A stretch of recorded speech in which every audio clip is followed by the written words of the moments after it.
Hello friends, welcome to our channel. இந்த வீடியோவில் மெய்ப்பொருள் நாயனாரை பற்றி பார்க்க போகிறோம். சிவபக்தின்றது எல்லாத்துக்கும் அப்பாற்பட்ட ஒரு விஷயம். அன்பால் மட்டும்தான் நம்ம சிவனை அடைய முடியும். அந்த அன்பு தான் சிவன்னு உணர்த்தக்கூடிய ஒரு கதை தான் இந்த மெய்ப்பொருள் நாயனாருடைய கதை. நம்ம நாயன்மார்களுடைய கதைகளில் பார்த்தோன்னா சிவத்தொண்டை ரொம்ப முக்கியமாக கடைப்பிடிப்பாங்க. சிவபக்தர்களுக்கும் சிவனடியார்களுக்கும் செய்யக்கூடிய தொண்டை சிவனுக்கே செய்யக்கூடிய தொண்டுகளை பார்ப்பாங்க. அது ஒரு நாட்டை ஆளக்கூடிய மன்னனாக இருந்தாலும் சரி, ஒரு சின்ன குடிசையில் இருக்கக்கூடிய சாதாரணமான ஒரு ஏழையாக இருந்தாலும் சரி, அவங்கனால என்ன செய்ய முடியுமோ அந்த தொண்டுகளை செஞ்சு சிவனை பார்த்தாங்க, சிவனை அடைஞ்சாங்கன்னு சொல்லப்படுது. சரி வாங்க, இப்போ கதை என்னன்னு பார்க்கலாம். அதுக்கு முன்னாடி நம்ம சேனலை இன்னும் சப்ஸ்கிரைப் பண்ணாமல் இருந்தீங்கன்னா சப்ஸ்கிரைப் பண்ணி வச்சுக்கோங்க.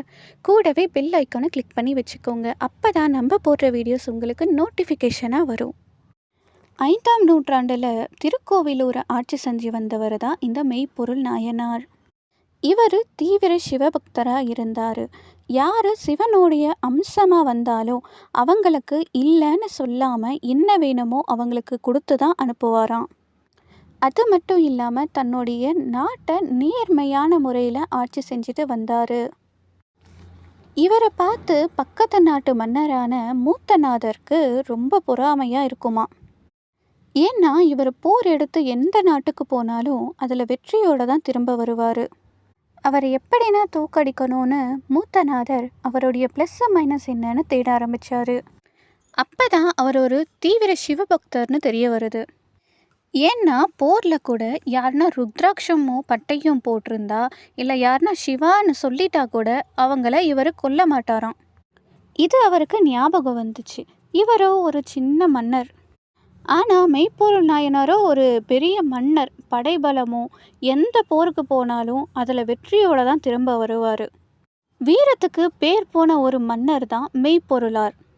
அப்படி இருக்கிறவர் சிவனடியார்களுக்காக தான் ஒரு மன்னர் அப்படின்ற ஒரு ஆணவமே இல்லாமல் ஒரு சாதாரண மனுஷனாக அடியார்களுக்கு உதவி செஞ்சு அவங்களையும் சிவமாக பார்த்தாரு. சிவனடியார்களுக்கு அவரே நேரில் வந்து உதவி செய்வார். என்ன கேட்டாலும் இல்லைன்னு சொல்லவே மாட்டார்.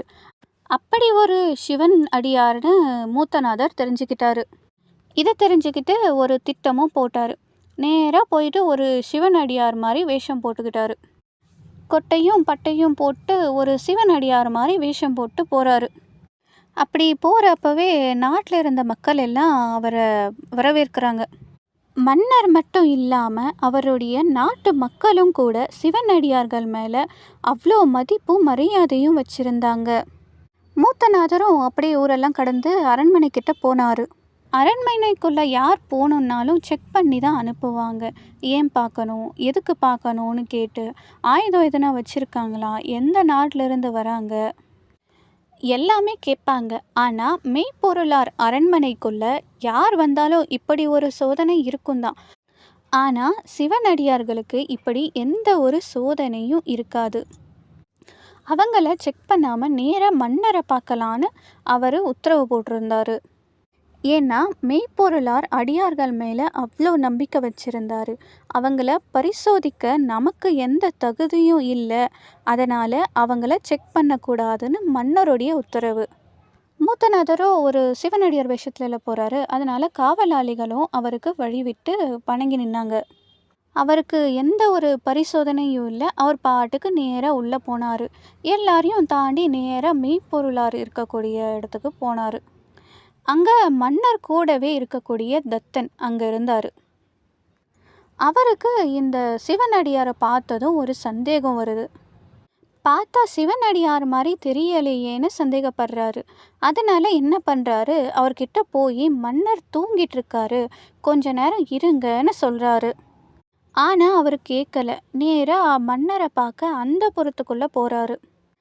அங்கே மன்னருடைய மனைவி இருக்காங்க. அவங்க கிட்ட மன்னர் எங்கன்னு கேட்டார். அவங்க மன்னர் தூங்கிட்டு இருக்காரு அப்படின்னு சொல்கிறாங்க. உடனே சிவனடியாரும் நான் அவரை பார்க்க தான் வந்திருக்கேன், அவரை பார்க்கணும் அப்படின்னு சொல்கிறாரு. உடனே மன்னருடைய மனைவியாரும் தோ இப்போவே போய் எழுப்புறேன் அப்படின்னு ஓடி போய் எழுப்பிட்டாங்க. அவங்களாச்சும் சொல்லணும் இல்லை, தூங்குறாங்க, அப்புறம் வாங்க, இல்லை வெயிட் பண்ணுங்க அப்படின்னாச்சு சொல்லியிருக்கலாம் இல்லை. ஆனால் சொல்லலை. ஏன்னா மன்னர் போட்ட கட்டளை அப்படி. சிவனடியார்களோ சிவவேடம் போட்டு யார் வந்தாலும் எந்த நேரமாக இருந்தாலும் சந்திக்க அனுமதி தரணும் அப்படின்னு மன்னருடைய கட்டளை. மனைவியாரும் போனாங்க, மன்னரை எழுப்புனாங்க. எழுப்பி இவங்களை பார்க்க ஒரு சிவனடியார் வந்திருக்காரு அப்படின்னு சொன்னாங்க. அதை கேட்ட உடனே மன்னர் பதைத்து முகத்தை கழுவி விபூதி வச்சுட்டு நேராக போய் அவரை பார்க்குறாரு. போய் பார்த்தா சிவனடியார் கோலத்தில் மூத்தநாதர் உட்காந்துருக்காரு. ஆனால் அவருக்கு அது சிவனடியாராவாக தான் தெரியுது. அவரை வணங்கி வாங்க வாங்கன்னு அவருக்கு மரியாதை தராரு. அவர்கிட்ட என்ன வேலையாக வந்திருக்கீங்க, என்ன விஷயம்னு கேட்டார். அதுக்கு அடியாரும் கையில் ஒரு ஓலைச்சுவடி எடுத்துகிட்டு வந்திருந்தார். அந்த ஓலைச்சுவடியை காட்டி சிவனுடைய அரிய உபதேசங்கள் இதில் இருக்குது, அதை உங்களுக்கு சொல்ல தான் வந்தேன்னு சொல்கிறாரு. மன்னருக்கு அதை கேட்டதும் அவ்வளோ ஆனந்தமாயிடுச்சு. கேட்டாலும் கிடைக்காத உபதேசத்தை என்னை தேடி வந்து சொல்லித்தரேன்னு சொல்கிறீங்களே, வாங்க சொல்லி கொடுங்க. அவ்வளோ சந்தோஷமாக அவருக்கு கீழே உக்காந்து கேட்குறாரு. எவ்வளோ பெரிய நாட்டோடைய மன்னர் அவர் கீழே உக்காந்து அடியாரை சிம்மாசனத்தில் உட்கார வச்சு சொல்லி கொடுங்கன்னு கேட்குறாரு. உடனே சிவனடியாரும் நீயும் நானும் மட்டும்தான் இந்த உபதேசத்தை கேட்கணும், வேறு யாரும் இங்கே இருக்கக்கூடாதுன்னு சொல்கிறாரு. மனைவி, அங்கே இருந்த காவலாளிகள் எல்லாரையும் போக சொல்லிட்டாரு. எல்லாரும் அங்கேருந்து போனதுக்கப்புறம் சிவனடியாரை கையை கூடி அவர் வணங்குறாரு. அப்படி மன்னரை வணங்குறப்ப அந்த ஓலைச்சுவடி ஒன்று எடுத்துகிட்டு வந்தாருல்ல, அதை பிரித்தார். அதுக்குள்ளே ஒரு ஆயுதத்தை கத்தியை வச்சு எடுத்துகிட்டு வந்திருக்காரு. அதை எடுத்துகிட்டு வந்து மன்னரை என்ன பண்ணணும்னு நினச்சி வந்தாரோ அதை அவர் செஞ்சிட்டாரு. மன்னர் இரத்த வெள்ளத்தோட வலியில் துடிக்கிறாரு. ஆனால் அடியாருக்கு ஒரே சந்தோஷம். தன்னுடைய சிவ வேடத்தை கலைச்சி அவர் யாருன்னு சொல்கிறாரு. இப்போ தெரிஞ்சிச்சா உன்னுடைய பலவீனம் என்ன, என்னுடைய பலம் என்னன்னு அவரை பார்த்து கேட்குறாரு. உன்னை அழிக்கணும்னு நினச்சேன், அதனால தான் இந்த விஷயத்தில் நான் வந்தேன்னு சொல்கிறாரு. மூத்தநாதர் இப்போ நான் ஜெயிச்சிட்டேன், நீ தோத்துட்ட அப்படின்னு சொல்கிறாரு. அந்த நிலைமையில் கூட அவர் சொல்கிறாரு, இப்போ கூட நான் தான் ஜெயித்தேன், நீ இல்லை. எப்போ நீ எனக்கு பயந்துட்டு நான் வணங்குற அடியார் வேஷத்தில் நீ வந்தியோ அப்போவே நீ தோத்துட்ட அப்படின்னு சொல்கிறாரு. எனக்கு வருத்தம் இல்லை, நான் ஜெயிச்சிட்டேன். என் உயிர் கூட நான் உனக்கு கொடுக்கல, அடியாருக்கு நான் வணங்குற அந்த சிவனுக்கு தான் கொடுத்தேன். என் எதிரிக்கு கொடுக்கல. என்கிட்ட நீ தான் தோற்று போயிட்ட. அடியார்னா அது அடியாராக தான் இருக்க முடியும், அதில் பொய்ன்னு ஒரு வார்த்தை இருக்காது, அது மெய்ப்பொருளாக தான் இருக்க முடியும்னு சொல்கிறப்ப தத்தன் உள்ளே வராரு. இரத்த வெள்ளத்தில் மன்னன் இருக்கிறத பார்த்து முன்னாடி மூத்தநாதனை பார்த்து கோவத்தில் தன்னுடைய வாளை எடுக்கிறாரு.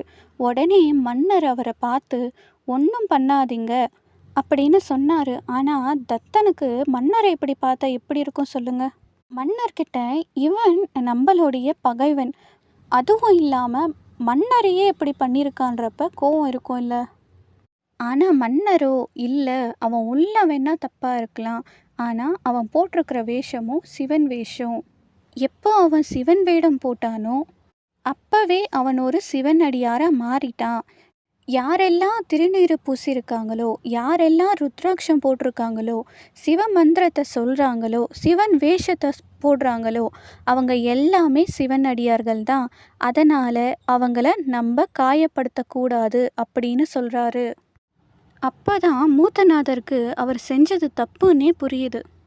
மன்னர்கிட்ட எப்படி மன்னிப்பு கேட்குறது, என்ன சொல்கிறதுன்னு கூட புரியாமல் நிற்கிறாரு. அந்த சமயத்தில் கூட சிரித்த முகத்தோடு கேட்குறாரு, மூத்தநாதா உனக்கு என்ன வேணும், ஏன் தயக்கத்தோடு நிற்கிற, இப்போ நீ சிவனடியார், உனக்கு என்ன வேணுமோ கேளுன்னு கேட்குறாரு. மூத்தநாதனும் இந்த ஊர் எல்லையை நான் பாதுகாப்போடு தாண்டணும், இங்கேருந்து சேஃபாக நான் போகணும், நீங்கள் தான் இதுக்கு உதவி செய்யணும்னு சொல்கிறாரு. சொல்லிட்டு அவர் செஞ்ச தவறுக்கு மன்னிப்பு கேட்டார். மன்னர் தத்தனை பார்த்து சொல்கிறாரு, அப்பா இவரை ஊர் எல்லையில் கூட்டிகிட்டு போய் பத்திரமா விட்டுட்டு வான்னு. அதுக்குள்ளே இங்கே நடந்த விஷயம் வெளியே எல்லாருக்கும் தெரிஞ்சிருக்கோம் இல்லை. மக்கள் எல்லாரும் அவரை கொல்ல வராங்க. அவங்கள பார்த்து தத்தன், மன்னர் இவரை ஊர் எல்லையில் பத்திரமா விட்டு வர சொல்லியிருக்காரு. இது மன்னருடைய உத்தரவுன்னு சொன்னதும் எல்லாரும் வாழை கீழே போட்டுட்டு தள்ளி போயிட்டாங்க. மன்னருடைய கட்டளையை மீறக்கூடாதுன்னு அழுதுட்டே நின்று பார்த்துட்டு இருந்தாங்க. அவரை ஊர் எல்லையில் விட்டுட்டு தத்தன் மன்னனை பார்க்க அரண்மனைக்கு வந்தார். மன்னர் அவரை பார்த்து கேட்குறாரு, அவரை பத்திரமா விட்டுட்டு வந்துட்டியான்னு. தத்தனும் ஆமாம், நீங்கள் சொன்ன மாதிரி விட்டுட்டு வந்துட்டேன்னு சொன்னார். அதுக்கு மன்னரும் இப்போ தான் எனக்கு நிம்மதியாக இருக்குது. ஒரு சிவன் அடியார், ஒரு சிவன் வேட போட்ட ஒரு அடியார் கையால் சாவு வருதுன்னா அது எவ்வளோ பெரிய விஷயம். அதை எனக்கு கொடுத்துருக்காரு, அந்த சிவனே வந்து எனக்கு கொடுத்துருக்காரு அப்படின்னு சொல்லிட்டு கண்ணை மூடுறாரு. அப்போது சிவன் அவருக்கு காட்சி கொடுத்தாரு. அவரை பார்த்து சொன்னார், உலகத்தில் பொய்யை மட்டுமே உண்மைன்னு நினச்சி வாழறவங்க மத்தியில் மெய்ப்பொருளை தேடி வாழ்ந்த நீ எப்பவும் என் திருவடியில் நீங்காத இடம் பெறுவாய்னு ஆசீர்வாதம் கொடுத்தாரு. ஒரு பகைவன், எதிரி ஒரு சிவனடியார் வேஷத்தில் வந்தாலும் அவரையும் சிவமாக பார்த்த மெய்ப்பொருள் நாயனருடைய சிவபக்தியை என்னன்னு சொல்கிறது. இப்போ எல்லாம் நிறைய பொய், பொறாமை, வெறுப்பு எது இருந்தாலும் இல்லைன்னாலும் எதிரிகளை மட்டும் ஈஸியாக சம்பாரிச்சலாம். காரணமே இருக்காது.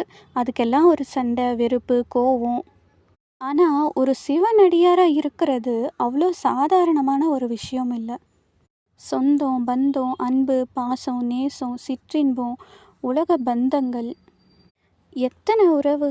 அதில் சிவனடியார்களாக ஆகிறவங்க இந்த பந்தத்தில் மாட்டி படுற கஷ்டம் கொஞ்சம் நெஞ்சம் இல்லை. அது ஏன் அப்படி சொல்கிறேன்னா, சிவன் ஒரு ஒரு கட்டத்துலேயும் நமக்கு ஒரு பரீட்சை வச்சுட்டே இருப்பார்.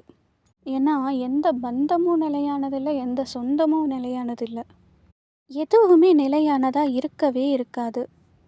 இதில் எதிரிகள் வருவாங்க போவாங்க. ஆனால் என்ன சாதிச்சாங்க?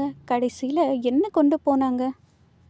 இருக்கிற காலத்தில் நல்லது செஞ்சு 4 பேருக்கு உதவி செஞ்சு நிம்மதியாச்சு இருக்காங்களா? அதுவும் இல்லை. ஒருத்தரை ஒரு வார்த்தை திட்டுறதுக்கு முன்னாடியும் பேசுகிறதுக்கு முன்னாடியும் கூட நிறைய யோசிக்கணும். ஏன்னா அதே வார்த்தை நமக்கு யாருன்னா சொன்னால் நமக்கு எப்படி இருக்குமோ, எப்படி வலிக்குமோ அப்படித்தான் மற்றவங்களுக்கும் இருக்கும். இது தெரிஞ்சாலே யாரும் அப்படி பேசவும் மாட்டாங்க, நடந்துக்கவும் மாட்டாங்க. இயேசுநாதர் பைபிளில் சொல்லியிருக்காரு, ஒரு கன்னத்தில் அடித்தா மறு கன்னத்தை காமிக்கணும்னு, எதிரியை கூட நேசிக்கணும்னு சொன்னார். ஆனால் இந்த உலகம் அப்படி இல்லையே. மெய்ப்பொருள் நாயனாருடைய கதையில் சிவபக்திக்காகவும் சிவன் மேலே வச்ச பாசத்துக்காகவும் கொல்ல வந்தது எதிரியாகவே இருந்தாலும் அவன் சிவன் போட்ட ஒரே காரணத்துக்காக, அவன் ஒரு சிவனடியார் ரூபத்தில் வந்ததால் அவரையும் சிவமாக பார்த்த பக்தி, அதுதான் உண்மையான சிவபக்தின்னு உணர்த்தின ஒரு கதை தான் இந்த மெய்ப்பொருள் நாயனாருடைய கதை. வீடியோ பிடிச்சிருந்தா லைக் பண்ணுங்கள், ஷேர் பண்ணுங்கள், கமெண்ட் பண்ணுங்கள், மறக்காமல் சப்ஸ்கிரைப் பண்ணி வச்சுக்கோங்க.